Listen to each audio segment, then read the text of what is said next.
Well, you spoke several times before about ideological subversion. That is a phrase that I'm afraid some Americans don't fully understand. When the Soviets used the phrase ideological subversion, what do they mean by it?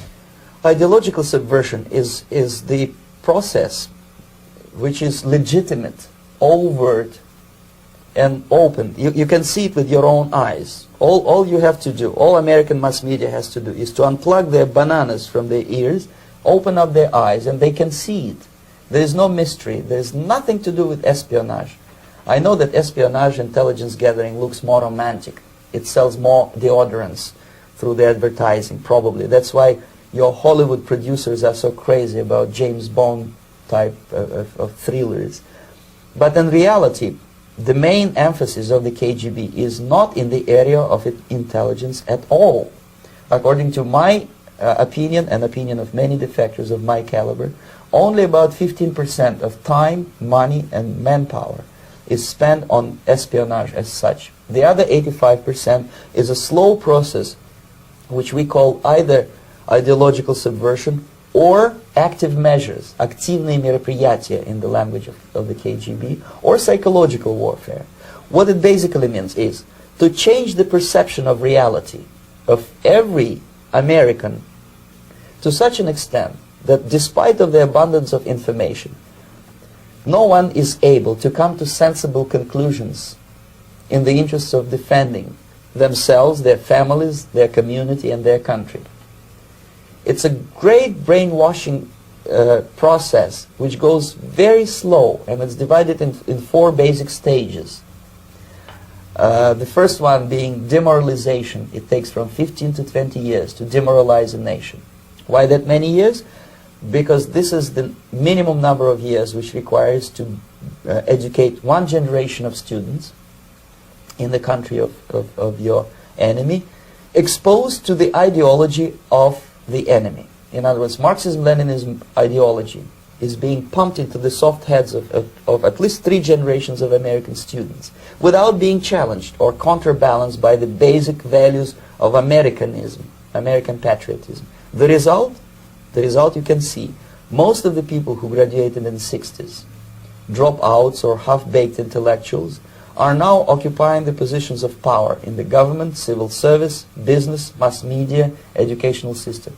You are stuck with them. You cannot get rid of them. They are contaminated. They are programmed to think and react to certain stimuli in a certain pattern.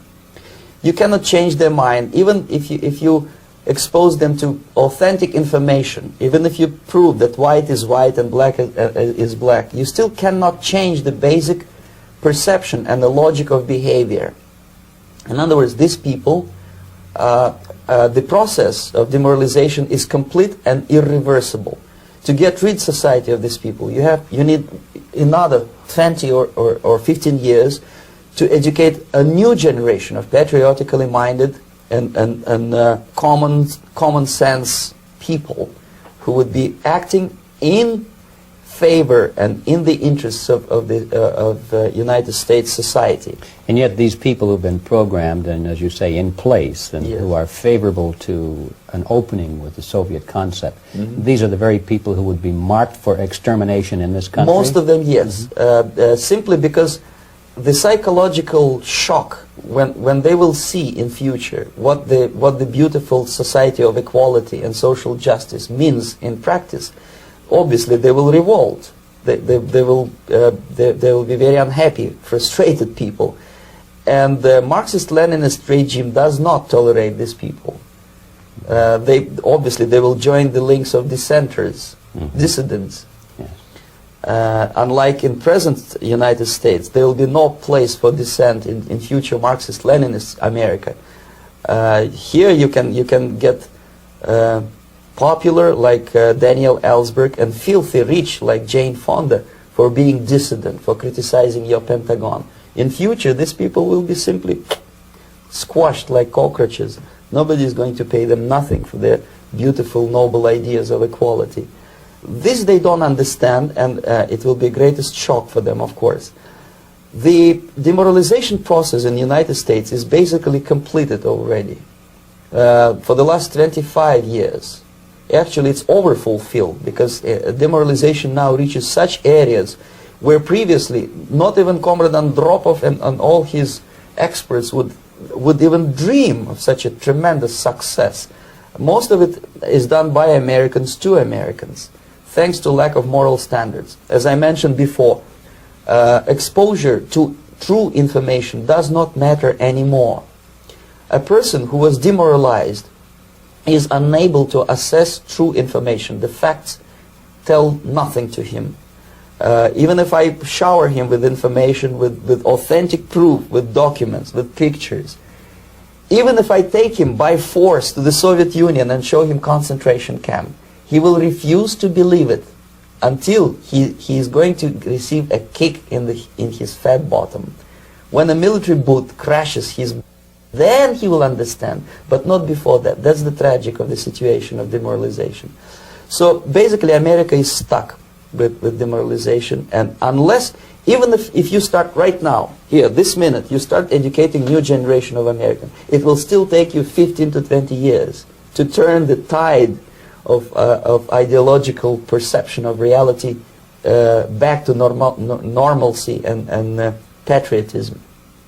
The next stage is destabilization.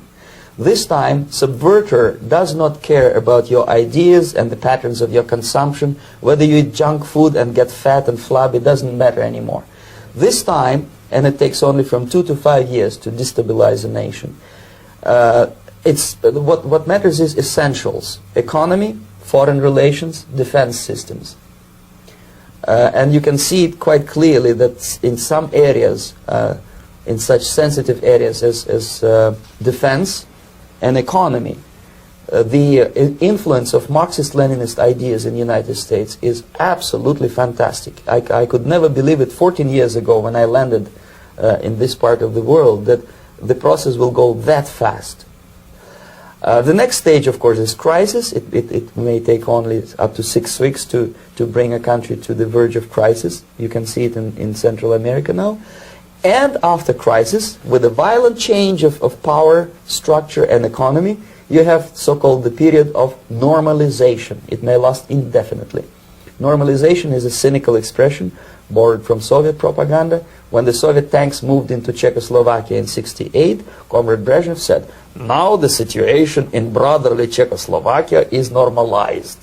This is what will happen in the United States if you allow all these schmucks to bring the country to crisis, to promise people all kind of goodies and the paradise on earth, to destabilize your economy, to eliminate the principle of free market competition, and to put a big brother government in Washington, D.C.